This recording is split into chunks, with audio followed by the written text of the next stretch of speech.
بسم اللہ الرحمن الرحیم۔ ایک مسلمان پر 5 وقت کی نماز فرض ہے۔ بالکل اسی طرح ایک مسلمان پر یہ بھی فرض ہے کہ وہ نماز کے مسائل کو جانے، نماز کے مسائل کو سیکھے۔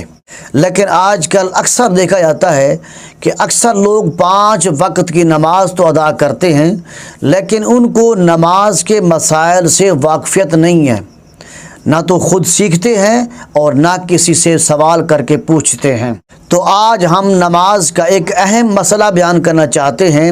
کہ اکثر دیکھا جاتا ہے کہ لوگ اس طرح عمل کرتے ہیں، وہ سمجھتے ہیں کہ ہماری یہ نماز صحیح ہو رہی ہے، یہ ہمارا بالکل طریقہ صحیح ہے، لیکن وہ طریقہ غلط ہوتا ہے اور ان کی نماز صحیح نہیں ہوتی۔ وہ مسئلہ یہ ہے کہ مثال کے طور پر ایک شخص مسجد میں داخل ہوا اور آگے مسجد میں جماعت شروع ہو چکی ہوتی ہے اور امام صاحب رکوع میں چلے گئے ہوتے ہیں، تو یہ شخص اس جماعت میں کیسے شریک ہو؟ تو دیکھیں، اس کا طریقہ یہ ہے کہ پہلے جا کر قیام کرے، یعنی سیدھا کھڑا ہو اور سیدھا کھڑے ہو کر اللہ اکبر کہہ کر ہاتھوں کو باندھ لے۔ چاہے 1 سیکنڈ بھی کھڑا ہو، 1 سیکنڈ بھی ہاتھوں کو بلند کر کے اللہ اکبر کہہ کر ہاتھوں کو باندھ لے۔ یہ فرض ہے، کیونکہ نماز کا پہلا فرض قیام ہے، اور جس کا قیام نہیں ہوا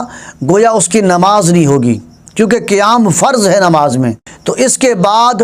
دوسری تکبیر کہہ کر رکوع کرے۔ تو دوسری تکبیر کہنا یہ سنت ہے اور رکوع فرض ہے۔ اگر کسی نے دوسری تکبیر اللہ اکبر نہیں کہی اور رکوع میں چلا گیا تو پھر بھی اس کی نماز صحیح ہو جائے گی۔ تو رکوع کا ادنا درجہ یہ ہے کہ ہاتھوں کو پھیلائے تو ہاتھ گھٹنوں تک پہنچ جائیں، یہ ہے رکوع کا ادنا درجہ۔ اس کا معنی یہ ہے کہ یہ شخص اس حالت میں رکوع میں پہنچا تھا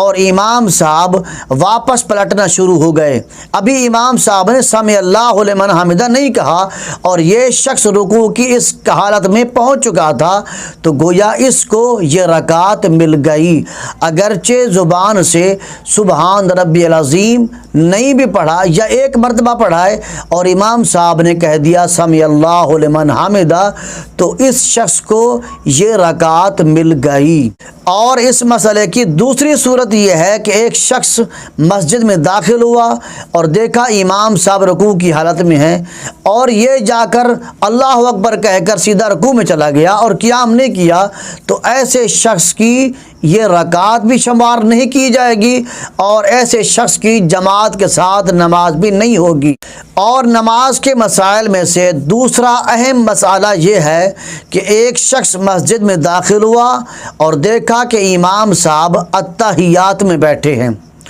تو اس شخص کو کیسے امام صاحب کے ساتھ جماعت میں شریک ہونا ہے؟ وہ صحیح طریقہ یہ ہے کہ یہ شخص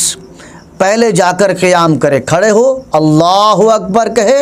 اور پھر دوسری تکبیر کہہ کر امام صاحب کے پیچھے التحیات میں جا کر بیٹھ جائے۔ اب دیکھیں، یہ شخص امام کے پیچھے التحیات میں بیٹھا اور اس نے کہا التحیات للہ، یہ شروع کر دیا، امام صاحب نے کہا اللہ اکبر، امام صاحب کھڑے ہو گئے، تو اس شخص کو چاہیے کہ امام صاحب کی اتباع میں کھڑا نہ ہو، بلکہ اس کو چاہیے کہ اپنی التحیات کو مکمل کرے عبدہ و رسولہ تک، کیونکہ اس نے التحیات پڑھنا شروع کر دی تھی۔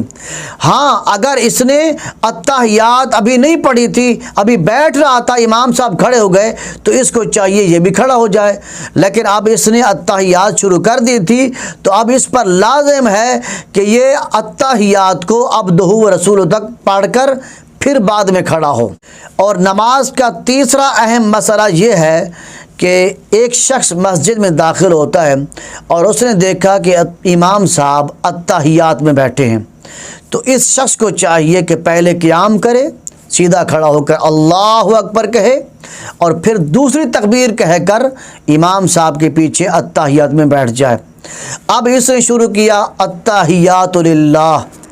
امام صاحب کی آخری رکعت تھی، امام صاحب نے کہہ دیا السلام علیکم ورحمۃ اللہ۔ اب امام صاحب نے سلام پھیر دیا تو اس شخص کو چاہیے کہ یہ اپنی اتحیات کو عبدہ و رسولہ تک مکمل کرے۔ اگر اس نے امام صاحب کے سلام پھیرنے کے بعد اس نے اتحیات پڑھنا چھوڑ دیا اور قیام کی حالت میں کھڑے ہو گئے تو اس کی نماز مکروہ تحریمی واجب الاعادہ ہو جائے گی۔ یہ وہ تین مسئلے ہیں جو نماز کے اہم مسئلے ہیں۔ ویسے تو ساری نماز کے مسائل اہم ہیں، لیکن جماعت کے ساتھ ملنے کے یہ تین اہم مسائل ہیں، ان کا ہر مسلمان کو جاننا سیکھنا ضروری ہے، کیونکہ اکثر لوگ ان مسائل سے واقف نہیں ہیں اور وہ اپنی نماز خراب کر بیٹھتے ہیں۔